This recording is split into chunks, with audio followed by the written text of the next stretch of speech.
अस्सलाम वालेकुम व्यूअर्स, मैं हूँ Sitara Nayab and welcome to my channel mothers guide.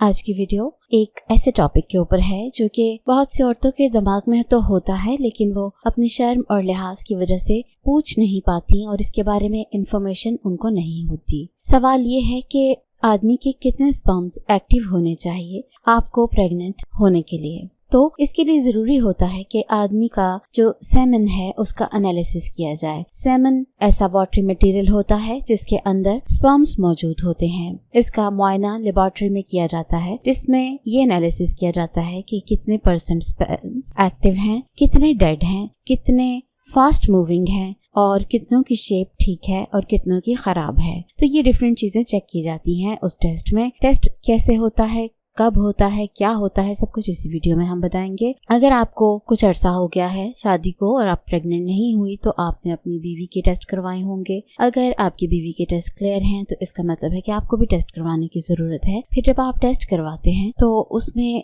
ये जाना जाता है कि आपके जो स्पर्म्स हैं वो नॉर्मल हैं, एबनॉर्मल हैं, लो स्पर्म काउंट है या काउंट ठीक है या नहीं है। तो इस टेस्ट के जरिए पता चल जाता है कि क्या आपके जो पार्टनर है वो कंसीव कर सकता है या नहीं कर सकता, और अगर नहीं कर सकता तो आगे आपको क्या प्लानिंग करनी चाहिए कि किस तरीके से आपके पार्टनर को प्रेग्नेंट किया जा सके।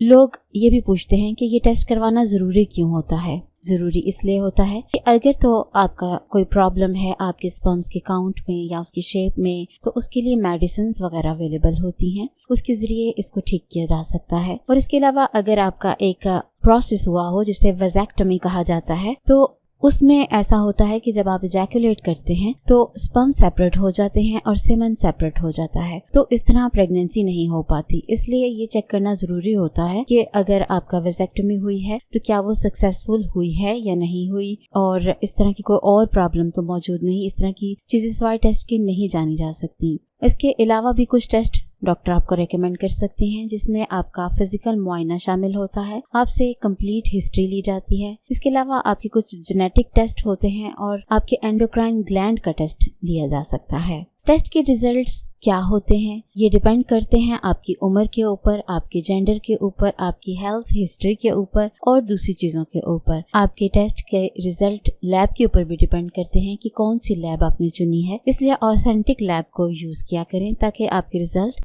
ऑथेंटिक मिलें। अगर हम नॉर्मल रेंजेस की बात करें तो जो वर्ल्ड हेल्थ ऑर्गेनाइजेशन के मुताबिक रेंजेस दी गई हैं नॉर्मल रिपोर्ट्स की, आपका सीमेन का जो वॉल्यूम है वो 1.5 मिलीलीटर तक होना चाहिए और इसका जो पीएच है वो तकरीबन 7.2 से 7.8 तक होना चाहिए, और इसमें जो स्पर्म्स का काउंट है वो तकरीबन 39 मिलियन स्पर्म्स पर एजैकुलेशन होने चाहिए, यानी कि एक एजैकुलेशन में तकरीबन 39 मिलियन स्पर्म्स होने चाहिए। इसके अलावा अगर आपके स्पर्म्स में कुछ एक्टिव हैं और कुछ नहीं एक्टिव, तो उनमें जो एक्टिव हैं वो 32% से ज्यादा होने चाहिए। फिर मॉर्फोलॉजिकली यानी कि उसकी शेप के हिसाब से नॉर्मल जो स्पर्म्स हैं वो 4% से ज्यादा होने चाहिए। अगर वो उससे कम है तो इसका मतलब है कि आपके स्पर्म्स इस काबिल नहीं है कि वो फीमेल को प्रेग्नेंट कर सकें। इसी तरह अगर काउंट कम है तो भी मुश्किल होती है प्रेगनेंसी में। अभी टेस्ट कैसे किया जाता है? आमतौर पे जो इसका स्टैंडर्ड तरीका यही है कि आपको जो हेल्थ केयर प्रोवाइडर का ऑफिस है वहाँ पे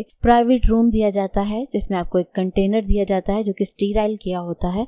उसमें आपका जो रेगुलेशन है कलेक्ट की जाती है और उसको बॉडी टेम्परेचर के ऊपर रखा जाता है ताकि उसको जो रिजल्ट है वो ठीक से आ सके। दूसरा तरीका ये होता है कि आपको घर में करने के लिए टेस्ट दे दिया जाता है, आप उसको कॉन्डम के जरिए लेकर आ सकते हैं डॉक्टर के पास, लेकिन ये याद रहे कि कॉन्डम के ऊपर कोई भी लुब्रिकेंट नहीं लगा होना चाहिए, उसके ऊपर कोई ऐसा केमिकल नहीं लगा होना चाहिए, और जब आप उसको डॉक्टर के पास लेकर आए तो उसका टेम्परेचर बॉडी टेम्परेचर जितना ही होना चाहिए, उसको ठंडा या गर्म नहीं होना चाहिए। तो ये एहतियात आपको इसके लिए करनी पड़ती है। इसके अलावा ये भी देखा जाता है कि आपने कुछ प्रिकॉशंस फॉलो करनी है, जैसे कि अगर आपने टेस्ट करवाने का सोचा है तो 2 से 7 दिन तक आपने अपनी मिसेस के साथ मिला ना हो, और उसके अलावा आपने कोई अगर दवाइयाँ जैसे कि हर्ब्स, विटामिन या सप्लीमेंट्स खाई हैं तो वो भी डॉक्टर के इल्म में होनी चाहिए। अगर वो आपको रोक दे उसको खाने से तो आपको उससे रुक जाना चाहिए ताकि आपका जो रिजल्ट है वो एक्यूरेट आए। और इसमें अगर टाइमिंग की बात करें तो सुबह का जो टाइम होता है सुबह 5 से लेके सुबह 7:30 का, तो इस टाइम ये नोटिस किया गया है कि जो स्पर्म्स का काउंट है वो ज़्यादा बेहतर आता है और ज़्यादा एक्टिव स्पर्म्स नज़र आते हैं। तो अगर आपने टेस्ट करवाना है तो अर्ली मॉर्निंग करवाइए, उसका रिजल्ट ज़्यादा बेहतर आता है। और इसी तरह अगर आप अमल के लिए प्रैक्टिस कर रहे हैं तो आपको अगर अपनी बीवी से मिलना है तो कोशिश करें कि सुबह 5 से 7:30 मिला करें, ताकि वो टाइम आपके लिए ज़्यादा बेहतर होता है कि उसमें आपका स्पर्म काउंट अच्छा होता है और ज़्यादा एक्टिव स्पर्म्स मौजूद होते हैं। इसके बाद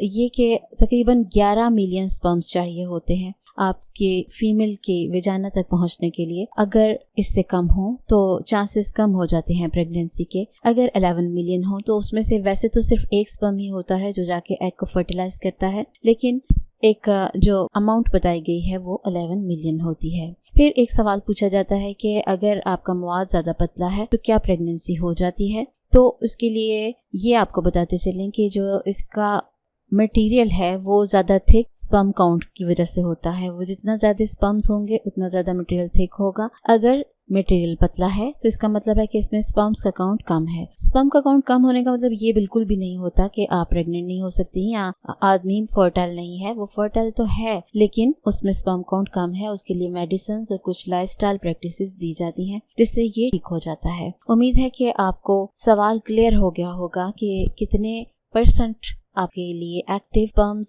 होने ज़रूरी हैं एक प्रेगनेंसी के लिए। और इस इन्फॉर्मेशन को आपने उन बहनों के साथ ज़रूर शेयर करना है जो कोशिश कर रही हैं हामिला होने की और जिनको ये नहीं पता कि किस तरह से सीमेन एनालिसिस किया जाता है या उसकी रिपोर्ट को पढ़ा जाता है। उम्मीद है कि इस वीडियो के बाद आप आसानी के साथ सीमेन एनालिसिस की रिपोर्ट को भी पढ़ सकेंगी। नई वीडियो आने तक अपना बहुत सा ख्याल रखिए। Take care. अल्लाह हाफिज़।